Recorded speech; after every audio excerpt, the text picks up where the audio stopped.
Ja,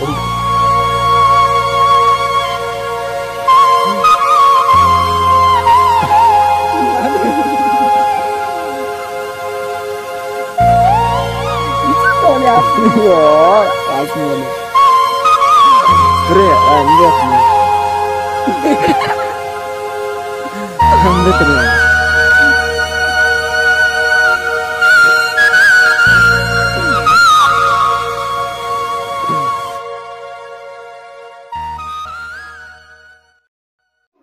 باور میکنین ما دوره های شورایی بود، هشتم دهم صنف میخونده، بچه ها و دخترها یک جای بازی میکردن. هیچ کس فهمی فراستی دستی و یک قپیدن و یک بوسه کردنش و فهم و فراست چندین ایشا آیله ها و روشن رفته است. برای من آگاه باشید، تلفن گیر طوری استفاده بر. بعد جوان ها را تلفناش در روی اکرانش زنهای خوب انتخاب کن. امروز مویسه بدم تلفن باز و جای سبحان الله الحمدلله خلاقت ایمینیش در کجای خلاقت یک تلفن دردش کم پیرم امین با ما که سلامش میده سلام در جواب نیست. چی ماشین میبرایی چی در سکنیکه ها میبینی همه موضوع امروزه ما اینترنت است.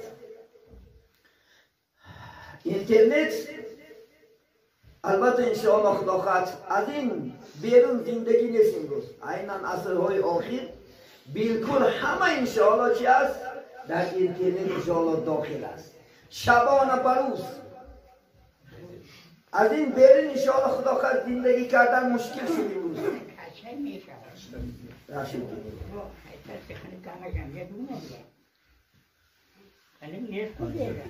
کسانی هستند که به تلفن امروزش کس نیست. بالکل خداخواهد انشاءالله چی مرد است، چی زن است، چی موسفید است، چی کمپیر است، امروز همه چی دارد صاحب تلفن است، صاحب اینترنت هم است انشاءالله خداخواهد. از اینترنت طرفی فایدهش بسیار است. اگر شما طوری استفادهش بره الحمدلله خداخواهد بسیار غذای معنوی تو همه غذای مادی تو هم انشاءالله بای بشود. معنوی چی؟ همه کتاب های امروز در اینترنت است.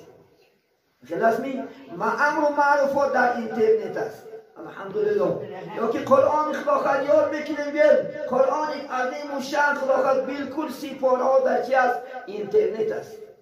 یا که یکان کسب و کار می آموزیم انشاءالله خداخواهد، یکان کسب هنر می آموزد انشاءالله. از اینترنت بسیار استفاده بردن ممکن خداخواهد. طرفهای پیروسیش هم بسیار است، طرفهای مینوسیش هم بسیار است، لیکن درست استفاده برای انشاءالله خداخواهد. من اکثر وقت ما از عالمای دنیا خداخواهد استفاده میبرم خدمت اینترنت. اینترنت خداخواهد کانال داریم الحمدلله، صدای قرآن میتونید شما خداخواهد انشاءالله اعضاشین صدای قرآن تو این کانال هست خداخواهد. برادر انشاءالله کمالک شدگی هستن اعضاشین الحمدلله خداخواهد. هر روز خداخواهد صحبتی مونده آشنا میشه. یعنی چی خداخواهد دیگر کانال ها هم داریم، دیگر موضوع رو نسبت موضوع میگیریم الحمدلله. من حتی که موضوع های ما هم خداخواهد بعضی هاش با واسطه اینترنت چکار میکنیم استفاده میبریم.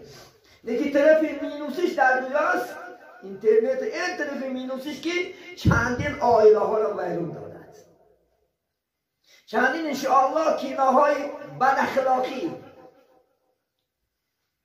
از این گریخته نمی شود. و جایی که هر یک چیز میگیرید در دنیا هست. حتی یک برادر میگه من همون کیناهاش کشتم میگه همون بد اخلاقی هاشه میگه همون صاحب با من برآمد کرد که میگه ما از روی همین پل میابیم نرسی نمون در کاری خودت فایده بر هیچ که کارت نباشه. چون که امروز جوانای ما شما اکثرش مفکورش بیرون است. اکثرش همون کینای بیشرمی، همون کیناهای بیحیایی، همون رکلم های بد اخلاقی رو میبینن پول فایده میکنن ویها. امروز عین انشاءالله خداخواهد جوانای ما شما رو تماما ویرون کرده پرتو تماما بالکل. باور میکنین ما دوره های شورایی بود، هشتم دهم صنف میخونده، بچه ها دخترها یک جای بازی میکردن. هیچ کس فهمی فراستی دستی و یا کپیدن و یا بوسه کردنشو فهم و فراستش نبود. کلام دخترها خلاص کنن میکردن و ها کذا چی دیگر بازی های خداخت ملی بود. یک آدم با چشمی بد نگاه نمیکرد. امروز حال من جوانه امروز کودکا با خبرن. امروز یکم دویم سیز میخوند، امروز محبت بسته است. چشم رویدگی گفتی بابام چشم رویدگی امروز خدا خواهد چی هست؟ بجای که یک خدا خواهد لبلوفتگی است. خدا نگه دارد. امروز جوانای ما و شما اینترنت به عقل کرد. سبب چی؟ چونکه یک کلیک میدرایی خدا خواهد 2 ساعت 3 ساعت بلکه 4 ساعت و 5 ساعت وقت تا میگذرونه. از این سیر نمیشوی که از ذکر الله نمونی، که از کتاب خواندن گم شد امروز. حتی تمام دانشکده ها مرن فقط اینترنت هست. این تلفن شد میگیرش دیگه چی در وقت دکه باشد میخوندش. فقط انشاءالله خدا خواهد چی با اکثر جوانای ما شما فقط بازی قمار، تا قمار بازی دارن از روی تلفن.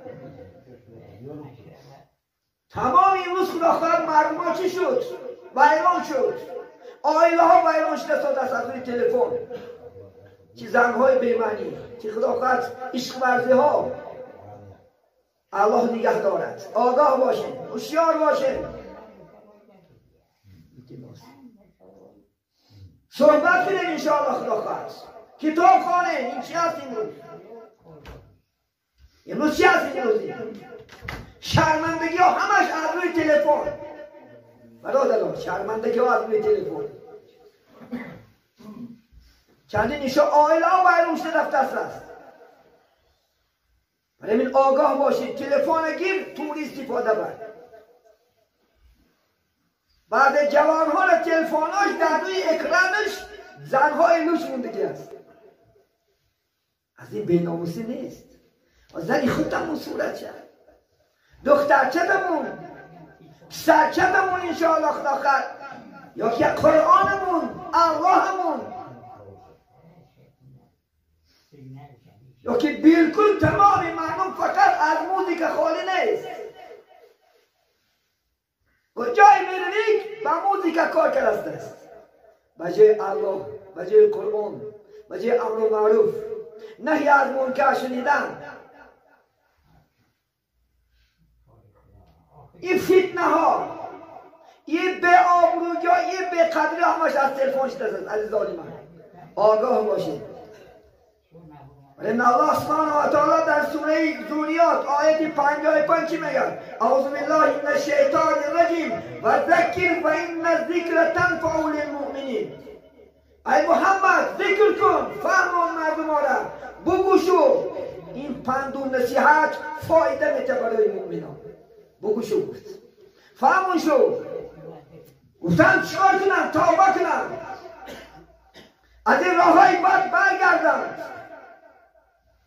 راه خوب انتخاب کن. امروز مویسه بیدارم تلفن باز و جای سبحان الله الحمدلله خدا خواهد ایمینیش در کجای خدا خواهد یک تلفن دردش کم پیرم همین با ما که سلامش میده سلام در جواب نیست.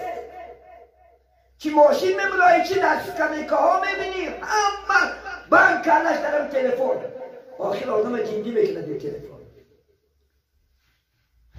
در کتابی در ژورنال هدایت سال گذشته خواندم عالمان گرمانیا در حق تلفن نوشتند. حتی اینکه تلفن ذریعه چه میگه در خانه نمانند که شب اگر انسان سویتک شد ذریعه اتمی زیاد میشد است. انسان عصب شو بیرون میگه است. برای چی امروز من ببینن عصرهای امروز آخر چی است؟ کسری فشاری خود، کسری خداخواد روحی، کسری خداخواد عصب، چی دل، همش از چی است؟ اتم است. امروز تمامی خانه های ما شما ویرون در یک خانه 10 تلفن، یک گرم میتونه 10 گرم اتم. یا نمی؟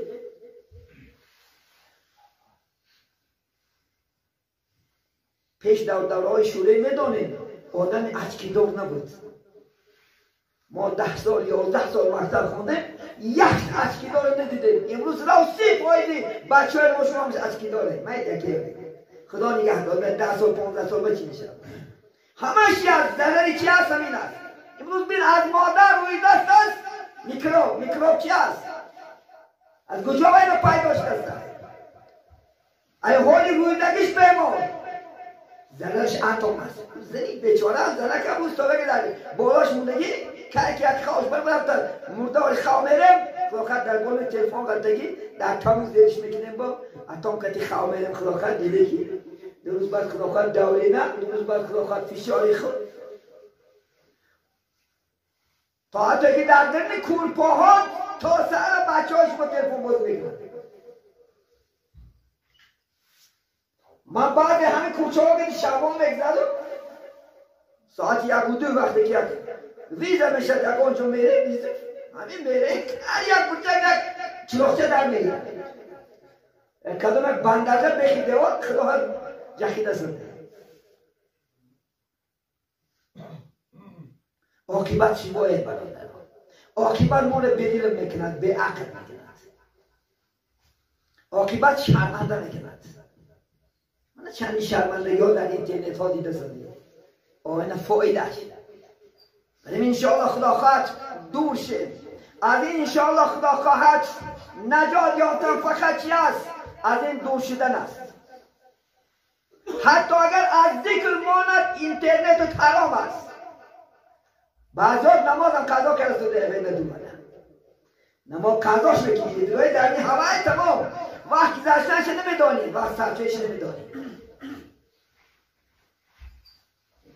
امام ترمذی حدیث مبارک میگد لا تزول قدم ابن آدم یوم القیامه من عند ربی. روز قیامت وقتی که ما میخستیم نزد پروردگار پاچه کنه یک قدم نمونده 5 تا چیز نه جواب میدادیم نه یاد نبرام 5 تا چیز نه جواب میدادیم. من عمری فیها افنا. خدا میگوید من عمر دادم 50 سال و 60 سال گجان صرفش کردی جواب میدادی. امروز الله ما عمر داد که برای چی؟ طاعت عبادت استعیذ بالله و ما خلقت الانس و الجن الا لیعبدون. خدا میگه ما نآفریدم انسان‌ها را جن ها را مگرم برای عبادت من.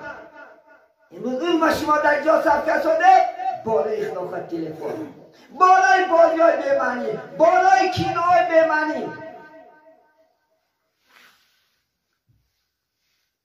از عمر جواب میدادیم 60 سال دادیم 80 سال یک اصل عمر میدادیم الله از عمر یک قدم نجم بیده جواب میدادیم. خواهش کنیم 80 سال عمر دادم کجا نصبش کنیم. امروز عمرهایی هست که 70-80 نماز نمیخواند سر سجده دیدگی نیست. خدا نگه دارد خیلی سرها. عمر نگذرد با یوسف علیه میگن گر عمر نگذرد به حق جویی شرم ناکرده عمر هم گویی. گر عمر نگذرد در ره مولا در ره خدا هر عمری گو خر از او بالا. بابا یوسف علیه میگه عمر خرم عمر دارد گوم عمر دارد خدای خدا نگی سرش نکنی و اول عمری وی بالا هست. از این عمر میپرسم تو گجان سرش که چی میگوی باید خیال میکنی که خدا فعل نکنم خیال میکنی که پیش خدا دروغ میگم. دوتا کاملا در بالای کتی فقط خدا کلوچت کرده است. استعیذ بالله کرام الکاتبین یعلمون ما تفعلون. خدا میگه من 2 کرام کاتبین فرشته های نیستن داره که هر یک سیستر نیسته میروند حجت میشود فقط دیل میشود نزدی خدای دیله کسته میره فقط انشاءالله خدا خواهد کردید. در اینترنت چی تماشا کردید؟ از اینترنت چگونه فایده کردید؟ چگونه عمر صرف کردید؟ جواب میدادیم دویم جواب میده که و ان شبابهی، از جوانی ما شما میپرسیده است. خدا میفرست محتر جوان داده، جوان دا کردم. این جوانی تا کجا را صرف کردیم؟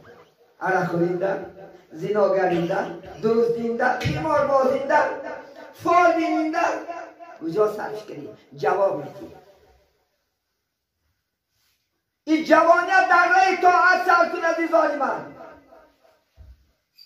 مفتی عبدالرحمن جامی رحمت الله علیه میگه در جوانی سعی کن گر به خلل خواهی عمل، میوه به نقصان بود از باغی بری نوبر است. میگه جوانی تو نمیگه چقدر نماز خونده تونی کلگیر، چون که در پیری میگه نمیتونی این طاعت عبادت شما که رکوع خوشرو، قیام خوشرو، سجده خوشرو بکنید فقط در پیری نمیتونید. پیرا بیا پرس این نماز موسی پیدا کردی صبحت کجی؟ گاه در طارت ملال میکنی، گاه در رگردی ملال میکنی، گاه قیام درست کرده میتونی، گاه خمیشیده نمید، گاه مسجد مده نمیتونی. این جوانی را غنیمت دونیم برادران. در جوانی طاعت عبادت کردگی از جوانی پرسیده بشید. خدا میپرسد اینا ما نه. الله سبحانه و تعالی محکمه سعودیش نه فقط میپرسد. من جوانت کردم از 20 تا 40 سالگی جوانی بود است عزیزانی من. از 20 تا 40 سالگی جوانی است. شما میتونید برای جوانی ها تو چقدر گناه ها را با حقوق بیاره، لیکن از ترس الهی امروز چی داره؟ طاعت داره. خدا شما را هدایت کرد الحمدلله. باور میکنیم 20 سال 33 پاش ما جوانا بودیم، جوانا 5-10 نمازخوان بود، بالکل همه دره فساد بود. زمانی بود که خود گفته نمیتونستی، زمانی بود که امر و معروف منشدگی بود. الحمدلله شما یک بخناکترین زمان داره که هر روز صحبت علماء بشنوید، هر روز امر و معروف نهی از منکر بشنوید. شما نماز خوان شده، راه خوب یاد گرفته، راه نجات یاد گرفته. پیامبرتن کدام جوانی که در جوانیش توبه میکنفتند بر طاعت عبادت در دنیا میگذرد، دو انگوش نشان داده مثل علمی گفت در جنت با همراهی من است. کدام جوانی که توبه کننده است. 7 گروه انسانان خداوند روز قیامت در چی؟ محشرگاه خدا خود جمع میکند. 7 گروه سایه عرش نجام میکند. یک داشت اشیاب نشأ فی عبادت الله، یک جوانی که میگه جوانی که فقط در راه خدا طاعت عبادت در منفیت مردم صرف میکند و یک خدا در سایه عرش جاش میکند. جوان شما دلگیر نشه، شما انشاءالله خدا خواهد مکافات بلندترین در پیش است. الله شما را دوست ندارد، پیغمبر دوست ندارد. الحمدلله بیادت شکر. که ازت میگه که ای جوانا امروز در طاعت گیر که فردا نآید جوانی ز پیر. هر جوانی میگه خدا جو امروز در طاعت عبادت گیر، نماز کن عبادت کن، فقط پیر بشوی طاعت عبادت کردن نمیتونی. ای جوان رای طاعت امروز گیر که فردا نآید جوانی ز پیر. مگه نمیشود؟ این موسیقی میگه در ره رفته سادان یک جوانی به ادبی، به احمق، به علم، وقتی که بیچاره پیرکی میگه میانش خم زدگی بود، میانش مثل کمانک بود، مزاح کرده گفت میگه بابا جان همین کمانک بچم پول خریده. گفت بچم صبر کن به پول میتیند. منم طوری جوان بودم، قامت زیبا داشتم، منم طوری خدا خواهد جوان بودم، زیبا بودم، که روز پیش شدم این قامت زیبا ما این جوانی من گم کردم. تو هم صبر کن میگن انشاءالله خدا میتید به پول میتید. ما هم پگه همچنان نشیم. این موسیقیدار را مذاق نکن، موسیقیدار را سرزنش نکن. ما هم پگه همچنان نشیم اگر خدا عمر تید. این کارهای زوری خدا خواهد رسید میان تمش کند. این کارهای زور خدا خواهد قامت زیبا خم میکند با وقت زبانش. خدا نگه دارد. اینا هم جوانای خوب بودن یک زمانی. این جهانیت در طاعت عبادت صرف. سوم سوالی که می شود و عن ماله، و از مال شما می پرسیده است که خداوند من میلیون دلار رو دادم گو جان نصرفش کردی گو کدام راه نصرفش کردی حالا در رای من صرفش کردی در رای شیطان صرفش کردی حالا ما شما اکثرمون در رای شیطان چکار میکنیم دنیا را صرف داریم چی در رقص و بازی چی در خیمارها این باز خیمار هم آب گرفته است کمتر که خدا دولت داریتون زیاد کرد شما پول کجا گم کردن نیافته سید امروز پکه از این مال میپرسد خدا حالا نشه جواب میتی که کجا نصرفش کردی رای الان ده یتیمان ده بیواهان ده بیچاران ده محتاجان نصرفش کردی کی نصرفش کردی گو جواب میتی و فیما انفقه میگه در کجا صرفش کردی گو بندم من تا باید که در راه خوب صرف کنتم زکات گفتم 8 طایفه گفت زکات خدا هستن قرضدار و حاجی که حج رفته نمیتونن مسکین و بیچاره و طالب علم ها و محتاجا و کمبغلا قرضدارها سرمش که گفتادم تو کجا نصرفش کردی گو میپرسد از ما شما این حقیقت برادران این حدیث صحیح امام ترمذی روایت دارد و میگه پنجم از علمی که گرفتی از عملش میپرسید از ما شما خواب میرسد من علم دادم این علم کجا نصرف کردی تو راهی مندمی برای رضای من برای ریامی یا برای خود نشونتیمی یا علم گرفتی با گناه کردی علم عزیزان من زکات دارد هر چیزی که زکات دارد علم هم زکات دارد زکات علم عزیزان من چی بوده است عمل کردن بوده است علم که میگیری عمل کنی زکاتش ادا بشته است الا جواب میدادی قاری های محترم قاری هستی خدا اندر علمتان باشه حرمت کن گر علمت اندک از قدرش بدار که در او علم هست قدری بسیار خدا خد اندک باشدم قدرش نرست انشاءالله خدا خد درجت بالا میکنم ایدلم انسان خدا خد به مرتبه بلندترین قلعه میرسند اگر عمل کنی حسین واعظ کاشفی دو بیسته شیر آلیه عالمان جلوه در محراب و منبر میکنند چون بخیل و میروند کار دیگر میکنند این عالمان همین منبر اومدن و محراب اومدن جلوه میکنند وقتی که خلوت میروند کار دیگر میکنند خدا نگه دارد از خیلی علم که در این نماز عبادت خوشرو کنی و بعد خواننده خور عبادت نکنن یا علم گیری و عمل نکنیم حتی 6 چیز غریب است یکی میگه القرآن غریب فی جوف الفاسق قرآن میگه غریب است در چی؟ شکم فاسق که میگم فاسق هم نماز میخونم گناه میکنم ای فاسق است حتی قرآن دوری و اگر عمل نکنی ویدن قرآن حدیث و آیات بدونی و با منافق باشی با گناه باشی وی فایده نیست فقط جواب میدادیم پیشگاهی الله ما شما ببین از این چیزا دور شیم از این چیزا حذر کنیم عزیزانی من خدا در سوره نور چی میگه آیت 30 درباره خواهد که نافیلم به حیات نگاه میکنه یا اعوذ بالله من الشیطان الرجیم قل للمؤمنین یغضوا من ابصارهم و یحفظون فروجهم ذلکم ازکی لهم ان الله خبیر بما یصنعون خدا در سوره نور آیت 30 میگه بگو ای محمد صلی الله علیه وسلم برای مؤمنا بگو چشماشون از نامحرما حرام ها بپوشند فرمان خداست و یحفظون فروجهم فرجاشون نگه دارن از زنا از بیشرمی حیاگی نگه دارن فرجاشون این فرمان خداست. ذالکم ازکی لکم، این گفت پاکتر خوبتره برای ویها. البته خداوند نگه با خبر است از آن کاری که شما میکنید. خیال نکن که من در خانه خلوت گناه میکنم و الله نمیبینم. نگو که الله بیخبر است. ان الله خبیر بما یصنعون.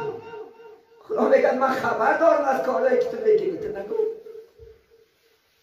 که من در خدا خواهد کود میرم زنا میکنم و در یک کود میرم خدا خواهد زنا میکنم و هیچ کس نمیبیند، خطر نمیبیند، مخلوق نمیبیند، لیکن خالق نظارت شناسی. خداوند بصیر و بالعباد همیشه بنده ها را میبیند، همیشه از حال ما شما نه. 18,000 عالم است، همش خدا از همش باخبر است، همش تربیش است رب العالمین. سلمان فارسی چی گفتیم؟ 3 مراتب تکرار کردن که من کشن مرم زنده شوم، من مرم زنده شوم، من مرم زنده شوم. خوب میدانم که شرمگاه من یک بیگانه بینم و من شرمگاه بیگانه را بینم. این مردم 3 بار مرده زنده شوم. سلمان فارسی رحمت الله علیه برادر ما و شما تا که عورت من یکم کس نبیند، عورتی کس نبینم. بینه عزیزای خدا تا چه اندازه چیکار میکردن؟ میترسیدن. تا چه اندازه اینجوز از این چیزا میترسیدن. حتی امروز در اینترنت بینه امروز عالما را تحقیق کردن نظر کردن. امروز در اینترنت جوانای بد اخلاق به ادب حرمت که امروز عالما را اخلاق کرد در حکیمت نمیدانیم. مثلا که شیخ محمد صادق محمد یوسف حضرت